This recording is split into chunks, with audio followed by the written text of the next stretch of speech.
அன்பு உறவுகளே வணக்கம். தன்னை கொலை செய்தவனையும் மன்னித்து அவனை பாதுகாப்போடு அனுப்பியவர்தான் மெய்ப்பொருள் நாயனார். ஏன் அப்படி மன்னித்தார் தெரியுமா? தன்னை கொல்ல வந்தவன் சிவனடியார் வேடத்தில் வந்ததால் அவனை மன்னித்து வழி அனுப்புகிறார். 63 நாயன்மார்களில் ஒருவர் இவர். குறுநீல மன்னர், அறநெறி தவறாது அரசாண்டவர். பகைவர்களால் கேடு வராதபடி தம் மக்களை காத்து வந்தார். சிவனடியார்களுக்கு குறைவில்லாமல் கொடுத்து நிறைவாக வாழ்ந்தார். மெய்ப்பொருள் நாயனாரிடம் பல முறை போரிட்டு தோல்வியுற்று அவமானப்பட்டு போனவன்தான் முத்தநாதன். போரில் மெய்ப்பொருள் நாயனாரை வெல்ல முடியாது என்று உணர்ந்த முத்தநாதன் அவரை வெல்வதற்கு ஒரு சூழ்ச்சி செய்கிறான். உடலெல்லாம் திருநீறு பூசி சடைமுடி தாங்கி ஆயுதத்தை புத்தக மடிப்பில் மறைத்து கொண்டு மெய்ப்பொருளார் அரண்மனைக்கு வருகிறான். சிவனடியார் வேடத்தில் வந்ததால் வாயிற்காவலர்கள் அனுமதி அளித்தனர்.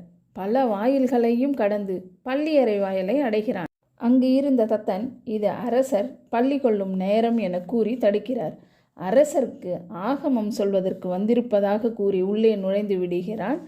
அங்கே அரசர் உறங்கிக் கொண்டிருக்கிறார்.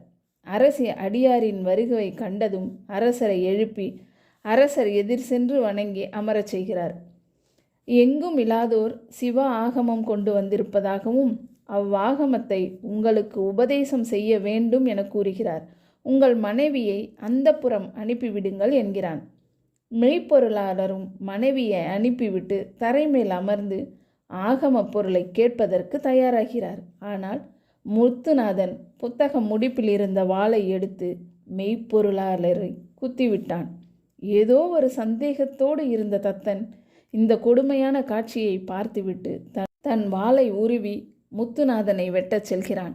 இரத்தம் பெருக கீழே சாயும் நிலையிலும் தத்தா நமரே கான் என்று தடுத்தபடியே வீழ்கிறார் மன்னன்.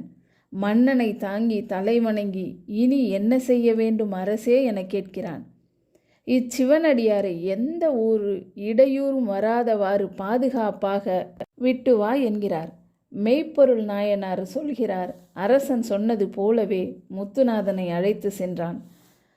செய்தி அறிந்து குடிமக்கள் முத்துநாதனை கொல்வதற்கு திரண்டனர். ஆனால் இவனை பாதுகாப்பாக அழைத்து செல்ல வேண்டும் என்பது அரசரின் ஆணை என்கிறான். இதை கேட்டு கண்ணீர் மல்க மக்கள் செய்வதறியாமல் வழிவிடுகிறார்கள். அவனை விட்டு வந்த தத்தன் அரசனை வணங்கி எந்த இடையூறும் இல்லாமல் விட்டு வந்தேன் என கூறுகிறான். அதற்கு மெய்ப்பொருள் நாயனார், இன்று நீங்கள் செய்ததை யார் செய்ய வல்லார் என்று அன்பாக பார்க்கிறார். அரசுரிமை உடையோரிடமும் அன்பாளரிடமும் திருநீற்று நெற்றியை காப்பீர் என்று உறுதியோடு கூறி அம்பலத்தரசனின் திருவடி நிழலை சிந்தனை செய்கிறார். அம்மையப்பனாக மெய்ப்பொருளாளருக்கு காட்சி தந்து தன் அருட்கழல் நிழலில் அபயமளித்து விடுகிறான் அம்பலத்தான். தனக்கு மரணத்தை தந்தவனுக்கும் மன்னிப்பை தந்தவர்தான் இந்த மெய்ப்பொருள் நாயனார். இப்படிப்பட்ட சிவனடியார்கள் வாழ்ந்த மண்ணில் நாமும் வாழ்கிறோம் என்பதில் பெருமை கொள்வோம். வாழ்க வளமுடன். நன்றி, வணக்கம்.